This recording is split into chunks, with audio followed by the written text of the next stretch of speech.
ขอสัพพะมงคลจงเกิดแก่ท่านทั้งหลายศีลเป็นรากฐานของชีวิตศีลเป็นแก่นของชีวิตศีลเป็นสาระของชีวิตศีลหมายถึงศีลห้าศีลจึงเป็นประตูที่เข้าสู่แห่งความดีศีลเปรียบเสมือนถนนที่เราจะต้องเดินทางศีลนั้นเปรียบเสมือนบ้านศีลนั้นเปรียบเสมือนพ่อและแม่ศีลเปรียบเสมือนพ่อแม่ครูอาจารย์พวกเราทั้งหลายศีลจึงเป็นหลักของพระธรรมผู้ที่มีสติเป็นผู้ที่รักษาศีลผู้ที่มีสติจะเป็นผู้ที่สำรวมกายวาจาใจผู้ที่มีสติจะรักษากายวาจาใจให้เกิดคำว่าสงบผู้ที่มีสติปฏิบัติตนประพฤติตนด้วยศีลทั้งห้าข้อผู้ที่มีสติดำรงตนด้วยศีลทั้งห้าข้อผู้ที่มีสติจิตใจเบิกบานผ่องใสตลอดศีลเปรียบเสมือนน้ำยาซักผ้า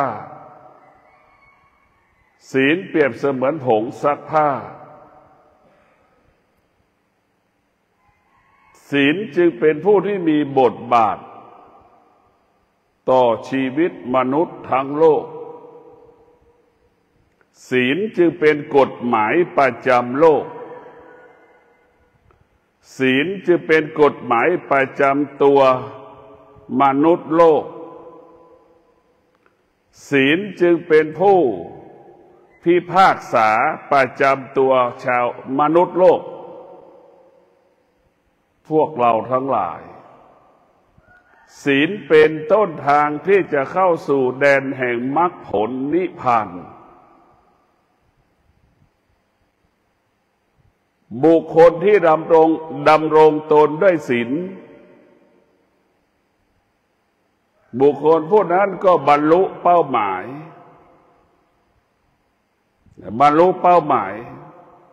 เรียกว่าศีลเป็นคุณสมบัติผู้ที่จะเป็นพระพุทธเจ้า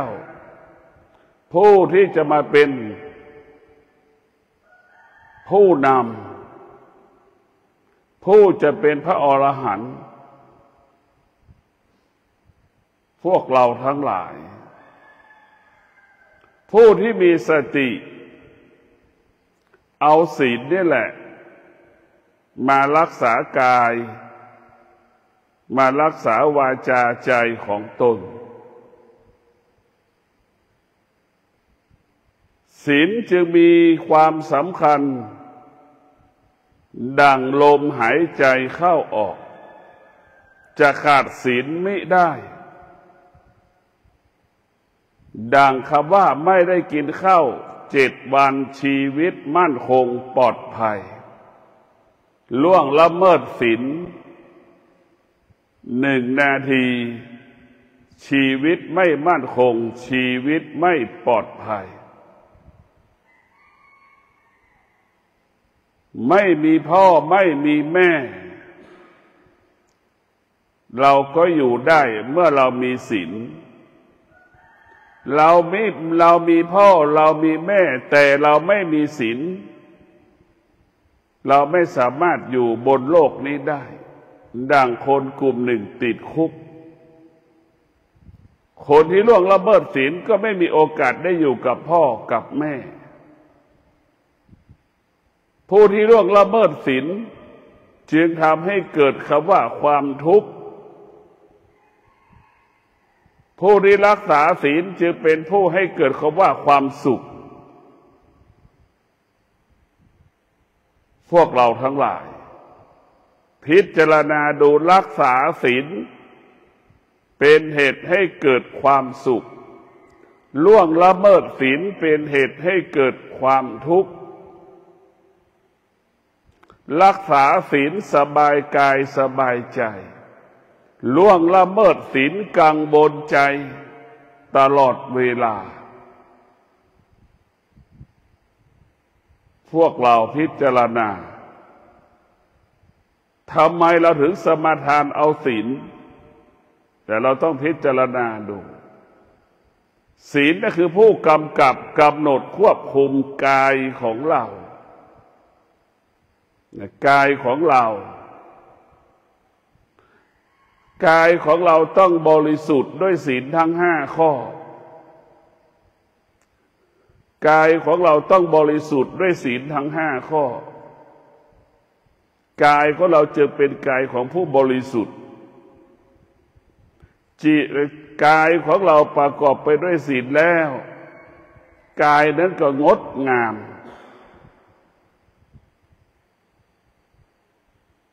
ศีลแปลว่าปกติศีลแปลว่าปกติถ้าเราอยากเป็นคนก็ให้รักษาศีลศีลจะรักษาการเป็นมนุษย์ศีลจะรักษาการเป็นมนุษย์มนุษย์ที่มีศีลมนุษย์รักษาชีวิตของตนดังคำว่าลูกรักษาศีลเท่ากับลูกรักษาชีวิตพ่อและแม่ของตนดังคำว่าแม่รักษาศีลเท่ากับรักษาชีวิตลูกของตนหมายความว่าแม่รักษาศีลแม่นั้นจะต้องดูแลเลี้ยงลูกตนเองดูแลลูกตัวเองจนแก่จนเฒ่าส่วนลูกรักษาศีลก็มีโอกาสได้ดูแลพ่อแม่จนแก่จนเฒ่าหากลูกล่วงละเมิดศีลลูกก็ไม่มีโอกาสได้ดูแลพ่อแม่ยามที่แก่เฒ่าชราหากพ่อแม่ล่วงละเมิดศีลพ่อแม่ก็ไม่มีโอกาสได้อบรมสั่งสอนลูกแต่พวกเราทั้งหลายศีลมีความสำคัญเรียกว่าศีลเป็นหลักการอบรมสั่งสอนศีลนั้นเป็นหลักการอบรมสั่งสอนดังบิดามารดาเอาศีลทั้ง5 ข้อมาเป็นหลักการอบรมสั่งสอนลูกสิ่งที่ลูกควรรู้ก็คือรู้เรื่องศีลทั้ง5 ข้อเมื่อลูกคนไหนรู้ศีลทั้ง5 ข้อแล้วลูกคนนั้นก็จะมีชีวิตที่มั่นคงมีชีวิตที่ปลอดภัย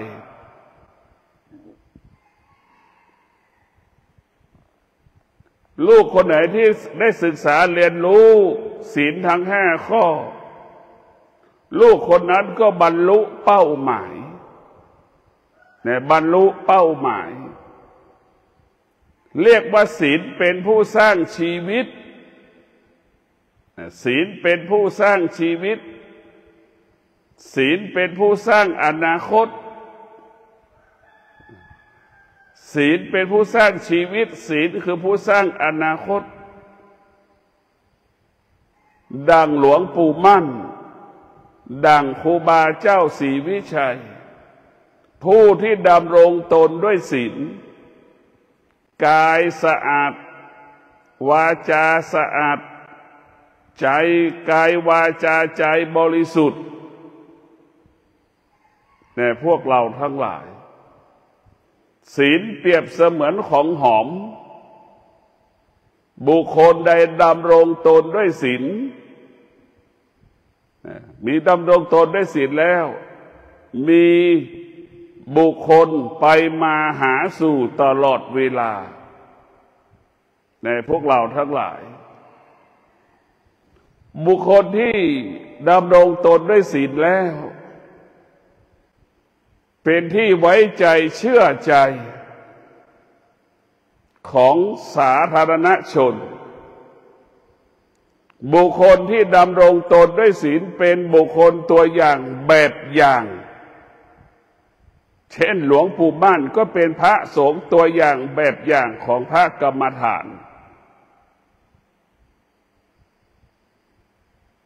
เช่นครูบาเจ้าศรีวิชัยจึงได้ชื่อว่าครูบาเจ้าศีลธรรมเพราะดำรงตนด้วยศีลสะอาดหมดจดผ่องใสจึงได้ชื่อว่าครูบาเจ้าศีลธรรมครูบาศรีวิชัยพวกเราทั้งหลายศีลนั้นเป็นต้นกำเนิดคำว่าความดีศีลเป็นเหตุให้เกิดคำว่าความจริงเราจะพูดความจริงใดๆต้องประกอบไปด้วยศีลนี่เราสื่อสารกันทุกวันนี้เพราะศีลเราจะเห็นได้นักการเมืองเนี่ยมันไม่มีศีลแต่นักการเมืองมันไม่มีศีลมันจึงพูดไปเรื่อยเปื่อยไม่มีใครเชื่อและเคารพนักการเมืองไม่มีความจริงสำหรับนักการเมืองในพวกเราทั้งหลายเพราะฉะนั้นศีลนั้นมันทำให้เราเป็นที่เชื่อถือเป็นที่เคารพบุคคลที่ดำรงตนด้วยศีลเป็นที่เคารพรักต่อมหาชนดังพระบาทสมเด็จพระเจ้าอยู่หัวรัชกาลที่9ดำรงตนด้วยศีลการเป็นพระมหากษัตริย์พระองค์ท่านดำรงตนด้วยศีลทั้ง5ข้อไม่เป็นที่เคืองใจของประชาชนในพวกเราทั้งหลายไม่มีที่ตำหนิไม่มีที่ติของประชาชนเลยเมื่อบุคคลพระเจ้าอยู่หัวรัชกาลที่9ดำรงตนด้วยศีลจึงเป็นที่เคารพรักของคนทั้งในประเทศต่างประเทศพวกเราทั้งหลายเรามีความสุขที่เห็นคนที่รักษาศีลเรามีความสุขอยู่กับคนที่รักษาศีลเรามีความสุขเมื่อเรารักษาศีลกินก็เป็นสุขเรารักษาศีลนอนก็เป็นสุขเมื่อเรารักษาศีลตื่นก็มีความสุขเมื่อเรารักษาศีลจะไปทำงานก็มีความสุขกับการที่เรารักษาศีลพวกเราทั้งหลายศีลเป็นผู้ประกาศความบริสุทธิ์เมื่อเราเป็นผู้บริสุทธิ์เราก็ไม่ต้องกลัวคำว่ากลัวก็ไม่มีเพราะเราเป็นผู้บริสุทธิ์เราไม่ได้ทำความผิดในพวกเราทั้งหลายคนตรงกันข้ามบุคคลที่ล่วงละเมิดศีลกินก็เป็นทุกข์เพราะกังวลใจคนที่ล่วงละเมิดศีลจะนอนก็เป็นทุกข์กังวลใจจะไปในทิศทั้งสี่ก็เป็นทุกข์เพราะกังวลใจล่วงละเมิดศีลและจะกังวลใจใจไม่สงบวิตกกังวลจะกินจะนั่งจะนอนจะเดินจะไปที่ไหนเกิดคำว่ากังวลใจ เพราะเราเป็นผู้ไม่บริสุทธิ์พวกเราทุกคนรักชีวิตตนเองเสมอเหมือนกันหมดพระพุทธเจ้าจึงรู้ว่ามนุษย์เป็นผู้รักชีวิตเมื่อมนุษย์รักชีวิตมนุษย์ก็ต้องรักษาศีลศีลเท่านั้นที่จะรักษาชีวิตศีลเท่านั้นที่จะปกป้องชีวิตของเราเพราะศีลไม่อยู่ในกายของเราเพราะศีลอยู่ในใจของเราศีลจึงเป็นศีลมันจึงเป็นสมบัติของกายของจิตพ่อแม่เป็นของนอกกายพ่อแม่เป็นของนอกกายสามีเป็นของนอกกายลูกเป็นของนอกกายแต่ศีลนั้นเป็นสิ่งที่อยู่ในกายเป็นของที่อยู่ในกายศีลเท่านั้นที่จะปกป้องคุ้มครองรักษาชีวิตเราให้เป็นมนุษย์ที่ประเสริฐ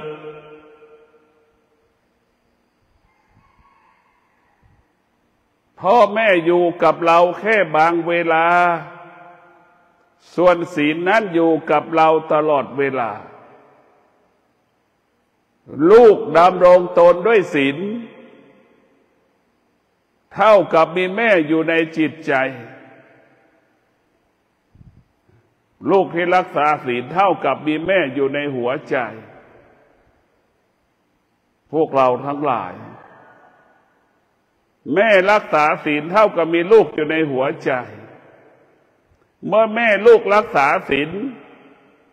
ก็เป็นที่ไว้ใจเชื่อใจกินเป็นสุขนอนมีความสุขอยู่อย่างมีความสุขพวกเราทั้งหลายศีลจึงเป็นต้นกำเนิดคำว่าความสุขรักษาศีลเป็นเหตุให้เกิดความสุขพวกเราทั้งหลายศีลจึงเป็นต้นกำเนิดของคำว่าความสุขสุขด้วยศีลสุขด้วยศีลเหมือนมะม่วงดิบแล้วมันก็สุกแบบนั้นแหละพวกเราทั้งหลายสุขด้วยศีลมันจะมีรสชาติหวานแต่พวกเราทั้งหลายพ่อแม่รักษาศีลลูกหลานไปมาหาสู่อยู่ตลอดเวลาพ่อแม่รักษาศีลลูกหลานไปมาหาสู่พ่อแม่เจ็บป่วยลูกก็มาดูแลพ่อแม่ไม่เจ็บป่วยลูกก็ไปมาหาสู่เป็นปกติพวกเราศีลคือศีลเป็นของหอมศีลเป็นของเย็นใครๆก็อยากอยู่ใกล้ของหอมใครๆก็อยากอยู่ใกล้ของเย็นพวกเราทั้งหลายความหอมของศีลไม่มีคำว่าเปลี่ยนแปลงความหอมของดอกไม้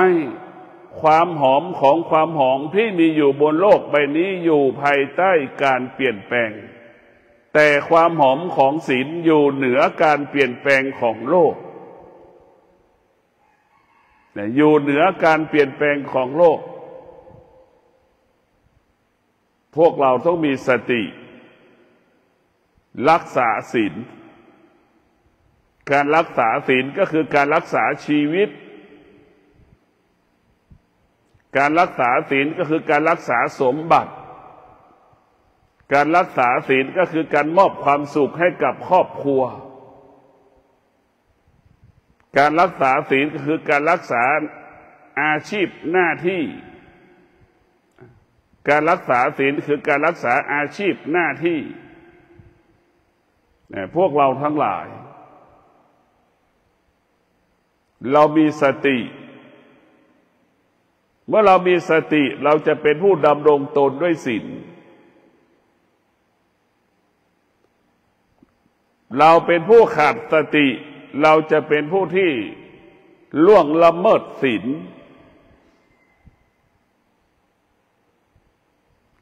บุคคลที่รักษาศีลเป็นผู้ที่สร้างความดีงามให้กับตนเองพวกเราทั้งหลายศีลมันจะเกิดคำว่ามั่นคงศีลให้เกิดคำว่าปลอดภัยศีลให้เกิดคำว่ายั่งยืนศีลจะให้เกิดคำว่างอกงามศีลจึงให้เกิดคำว่าดีงามกับชีวิตของตน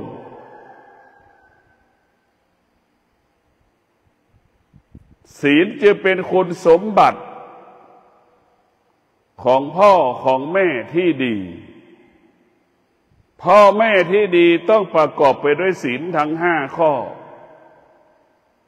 พ่อแม่รักษาศีลย่อมเป็นที่เคารพรักของลูกพ่อแม่รักษาศีลจนชนะใจลูก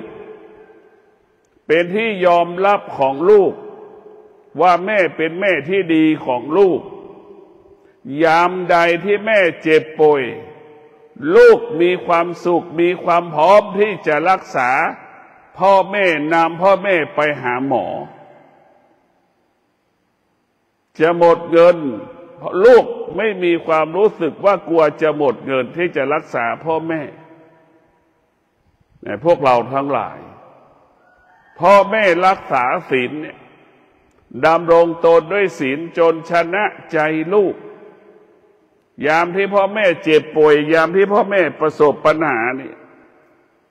ลูกมีความพร้อมมีความสุขที่จะช่วยเหลือเกื้อกูลพ่อแม่พวกเราทั้งหลายศีลมันจะเป็นคุณสมบัติการเป็นแม่ที่ดีเป็นพ่อที่ดีของลูกศีลจะเป็นคุณสมบัติของลูกที่ดีของพ่อของแม่พวกเราทั้งหลายคนที่ติดคุกก็คือคนที่ล่วงละเมิดศีล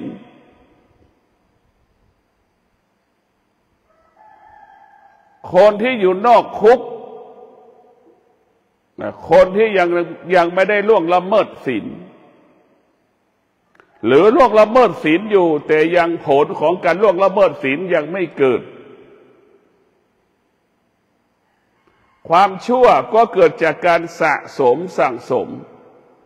ความดีก็เกิดจากการสะสมสั่งสมคำว่าความดีต้องเกิดจากศีลคำว่าความชั่วเกิดจากการล่วงละเมิดศีลกรรมดีเกิดจากการรักษาศีลกรรมชั่วเกิดจากการล่วงละเมิดศีลคนดีคือคนที่ดำรงตนด้วยศีลคนชั่วคือคนที่ดำรงตนล่วงละเมิดศีลพวกเราทั้งหลายเราพิจารณาดูว่าล่วงละเมิดศีลเป็นเช่นไรรักษาศีลเป็นเช่นไรกลางคืนแตกต่างกันอย่างไรกลางวันแตกต่างกันอย่างไรเราก็พิจารณาดู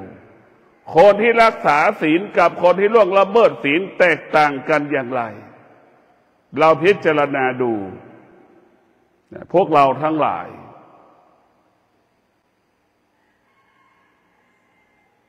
ผู้ที่มีสติจึงให้ความสำคัญของศีลเป็นรากฐานของความดีเป็นรากฐานของความดีศีลจึงเป็นคุณสมบัติของผู้นำประเทศเช่นศีลเป็นคุณสมบัติผู้ที่ดำรงตนเป็นนายกรัฐมนตรีของประเทศทั่วโลกศีลเป็นคุณสมบัติของรัฐมนตรีนายกรัฐมนตรีคนไหนดำรงตนด้วยศีลย่อมเป็นที่เคารพรักของประชาชนพวกเราทั้งหลายผู้ที่ดำรงตนด้วยศีลศีลนั้นจะบังคับให้เราคิดพูดและกระทำสิ่งที่เป็นประโยชน์เกิดประโยชน์ต่อประเทศชาติบ้านเมือง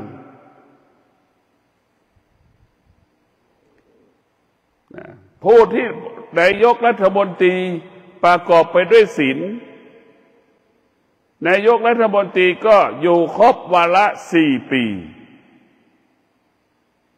นายกรัฐมนตรีคนไหนที่ล่วงละเมิดศีลไม่สามารถอยู่ครบวาระ4 ปียังมีคดีฟ้องร้องอีกเต็มไปหมดถ้าล่วงละเมิดศีลพวกเราทั้งหลายศีลจึงเป็นคุณสมบัติผู้ที่จะมาเป็นนายกรัฐมนตรีเป็นรัฐมนตรีศีลจึงเป็นคุณสมบัติของข้าราชการที่ดีราชการที่ดีต้องประกอบไปด้วยศีลทั้ง5 ข้อศีลจึงเป็นคุณสมบัติเป็นคุณสมบัติคัดเลือกสรรหาบุคคลต่างๆที่มาดำรงตำแหน่งนั้นศีล5จะเป็นคุณสมบัติผู้ที่จะคัดเลือกบุคคลที่เข้าตำแหน่งนั้นบุคคลจะเข้าตำแหน่งนั้นก็ต้องประกอบไปด้วยศีลทั้ง5 ข้อบุคคลที่สรรหา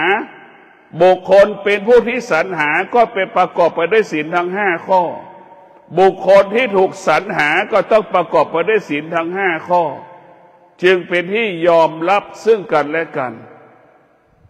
เช่นคณะกรรมการผู้สรรหาผู้มาดำรงตำแหน่งปปช.เนี่ยกรรมการชุดนั้นก็ต้องประกอบไปด้วยศีลทั้ง5 ข้อปปช.ผู้ดำรงตำแหน่งปปช.ก็ต้องประกอบไปด้วยศีลทั้ง5 ข้อจึงเป็นที่ยอมรับซึ่งกันและกันอะไรที่ประกอบไปด้วยศีลอะไรที่ประกอบไปด้วยศีลแล้วจะมั่นคงปลอดภัยอะไรที่ล่วงละเมิดศีลแล้วไม่มั่นคงไม่ปลอดภัยไม่เป็นที่ยอมรับซึ่งกันและกันดังเช่นสามีภรรยาดื่มเหล้าสามีภรรยาล่วงละเมิดศีลไม่เป็นที่ยอมรับซึ่งกันและกันเป็นที่ยอมรับซึ่งกันและกันพ่อแม่ล่วงละเมิดศีลไม่เป็นที่ยอมรับของลูกไม่เป็นที่เคารพรักของลูกเห็นไหมเราจะเห็นว่าการล่วงละเมิดศีลไม่มีใครยอมรับไม่เป็นที่ยอมรับของคนพวกเราทั้งหลายพิจารณาดูเรียกว่าศีลนั้นเป็นกฎเป็นหลักเป็นทฤษฎีของคนที่จะยอมรับบุคคลแต่ละคนต้องประกอบไปด้วยศีลเราจะสังเกตได้ว่าศีลนั้นจะเป็นคุณสมบัติของผู้บริหารประเทศสูงสุดถึงต่ำสุดจนสุดท้ายจะเป็นคุณสมบัติของผู้ใหญ่บ้านที่ดีต้องประกอบไปด้วยศีลสารวัตรกำนันผู้ใหญ่บ้านที่ดีต้องประกอบไปด้วยศีลอสม.ก็เป็นคุณสมบัติของอสม.ศีล5จะเป็นคุณสมบัติของอสม.ที่ดีต้องประกอบไปด้วยศีลแต่พวกเราทั้งหลายผู้ที่ดำรงตนด้วยศีลจะเป็นผู้ที่ไม่ลำเอียงไม่มีอคติกับบุคคลใดบุคคลหนึ่งแต่พวกเราทั้งหลายศีลนี่มันมีความสำคัญมากที่สุดมีความสำคัญภาษาโบราณว่าล่วงละเมิดศีลไปนรกรักษาศีลไปสวรรค์ภาษาพระปฏิบัติโบราณว่ารักษาศีลไปนิพพานรักษาศีลไปนิพพานล่วงละเมิดศีลไปนรกคนที่ล่วงละเมิดศีลไม่มีโอกาสไปสู่มรรคผลผู้ที่รักษาศีลเท่านั้นที่จะไปสู่มรรคผลนั้นได้ศีลเป็นความจริงของชีวิตทุกคำพูดที่เราพูดทุกลมหายใจต้องประกอบไปด้วยศีลความคิดทุกความคิดทุกลมหายใจที่เราคิดต้องประกอบไปด้วยศีล การกระทำใดๆทุกขณะลมหายใจต้องประกอบไปด้วยศีลจึงว่าคิดพูดและกระทำล้วนเป็นความจริงความจริงเป็นที่ยอมรับของคนทุกๆคนความจริงนั้นเป็นคนที่คนต้อนรับทุกคนยกย่องสรรเสริญในพวกเราทั้งหลายศีลห้าของพระพุทธเจ้านั่นมันไม่ใช่เรื่องของศาสนาเป็นเรื่องของคนทุกคนมนุษย์ทุกคนเกิดมาแล้วต้องพึ่งพาศีลทั้งห้าข้ออาศัยศีลนั้นทั้งห้าข้อปกป้องคุ้มครองรักษาชีวิตทรัพย์สินครอบครัวอาชีพหน้าที่ของตนกฎหมายยังไม่สามารถรักษาชีวิตเราได้ศีลเท่านั้นจะรักษาชีวิตเราได้แต่พวกเราทั้งหลายพ่อแม่รักษาศีลนี่พ่อแม่รักษาความสุขมอบความสุขให้กับลูกใช่ไหมพ่อแม่รักษาศีลนี่เท่ากับพ่อแม่สร้างความสุขมอบความสุขให้กับลูกให้กับครอบครัวเช่นเดียวกับลูกรักษาศีลเป็นการสร้างความสุขมอบความสุขให้กับพ่อกับแม่นี่คือความจริงพวกเราทั้งหลายการได้มาซึ่งวัตถุสิ่งของใดๆที่เราครอบครองอยู่ต้องประกอบไปด้วยศีลในพวกเราทั้งหลายการได้มาซึ่งวัตถุสิ่งของใดๆต้องประกอบไปด้วยศีลวัตถุสิ่งของนั้นจึงเป็นของบริสุทธิ์เราได้ของที่บริสุทธิ์มาครองไว้ที่กายที่ใจของเราจิตใจของเราก็มั่นคงปลอดภัยพวกเราทั้งหลายสิ่งที่เราควรรักษาคือรักษาศีลไม่ใช่รักษาสมบัติพวกเราทั้งหลายเรารักษาศีลเท่ากับเรารักษาทรัพย์สมบัติตรงกันข้ามเราล่วงละเมิดศีลเท่ากับเราทำลายทรัพย์สมบัติของเราดังเช่นนักเล่นการพนันภายใน1 วันหมดไปตั้ง200 ล้าน300 ล้านเนี่ยพวกเราทั้งหลายนี่แหละคือการล่วงละเมิดศีลคือการทำลายทรัพย์สมบัติทรัพย์สินเนี่ยพวกเราทั้งหลายไฟไหม้บ้านยังเหลือแผ่นดิน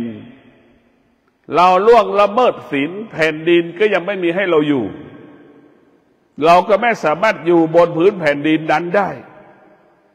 แต่พวกเราทั้งหลายดังเช่นผู้ค้ายาเสพติดล่วงละเมิดศีลบ้านก็ถูกยึดแผ่นดินที่ซื้อก็ถูกยึดเนี่ยพวกเราทั้งหลายเรารักษาศีลนี่เท่ากับเรารักษาทรัพย์สมบัติทรัพย์สมบัติก็คือศีลนี่แหละเป็นทรัพย์สมบัติที่มีค่าสำหรับผู้ที่ปฏิบัติธรรมศีลจะเป็นคุณสมบัติของผู้ปฏิบัติธรรมผู้ปฏิบัติธรรมที่ดีต้องประกอบไปด้วยศีลทั้ง5 ข้อกายวาจาใจผู้ปฏิบัติธรรมต้องประกอบไปด้วยศีลการปฏิบัติธรรมถึงกับว่าสำเร็จพวกเราทั้งหลายศีลเปรียบเสมือนเสาเข็มศีลเปรียบเสมือนเสาเตาหม้อพวกเราทั้งหลายตึกจะมั่นคงได้ก็เพราะเสาเข็มเสาเตาหม้อนั่นแหละเป็นรากฐานของตึก เช่นเดียวกับศีลจึงเป็นรากฐานของชีวิตชีวิตจะมั่นคงได้เพราะศีลนี่แหละอาชีพมั่นคงได้เพราะศีลนี่แหละตำแหน่งเราจะมั่นคงได้ก็เพราะศีลนี่แหละพวกเราทั้งหลายการได้มาซึ่งปัจจัยสี่มาครอบครองมาเป็นเครื่องมืออำนวยความสะดวกต้องประกอบไปด้วยศีลทั้งห้าข้อพวกเราทั้งหลายเช่นเราซื้อบ้านมาถ้าไปขโมยเงินเขามาแล้วมาซื้อบ้านขายยาเสพติดแล้วก็เอาเงินมาซื้อบ้านเห็นไหมมันไม่ปลอดภัยมันไม่มั่นคงกินก็เป็นทุกข์นอนก็เป็นทุกข์ตื่นก็เป็นทุกข์ไปเหนือไปใต้เป็นทุกข์เพราะเราล่วงละเมิดศีลศีลคือความจริงศีลคือความจริงเราผิดเราล่วงละเมิดศีลเราผิดศีลเราจดจำจนตายศีลเป็นเรื่องของจิตใจเราล่วงละเมิดกฎหมายเป็นร้อยครั้งเราไม่รู้สึกเราล่วงละเมิดสายเราล่วงละเมิดศีลเราไม่รู้สึกเราล่วงละเมิดกฎหมายเราไม่รู้สึกใดๆกฎหมายแก้ไขได้ด้วยปากใช่ไหมกฎหมายแก้ไขได้ด้วยปากศีลนั้นแก้ไขด้วยจิตเราทำดีก็รู้ทำไม่ดีเราก็รู้แต่ปากนั้นสามารถแก้ไขว่าเราเป็นคนชั่วคนดีได้นะพวกเราทั้งหลายศีลนั้นเป็นความจริงทั้งกลางคืนกลางวันเราเป็นคนดีกลางคืนก็ใช่กลางวันก็ใช่คนจะเห็นคนไม่เห็นก็ใช่จะอยู่ที่ลับที่จะดูที่ลับที่มืดที่แจ้งคนเห็นไม่เห็นเราก็เป็นคนดีคนชั่วก็เป็นเช่นนั้นถ้าล่วงละเมิดศีลจะอยู่ที่ลับที่แจ้งเราก็เป็นคนชั่วเพราะเราล่วงละเมิดศีลล่วงละเมิดศีลทำลายสุขภาพทำลายสุขภาพทำให้เกิดโรคสารพัดโรคเบาหวานความดันน่ากลัวที่สุดคนที่ล่วงละเมิดศีลเพราะกังวลใจทุกข์ใจ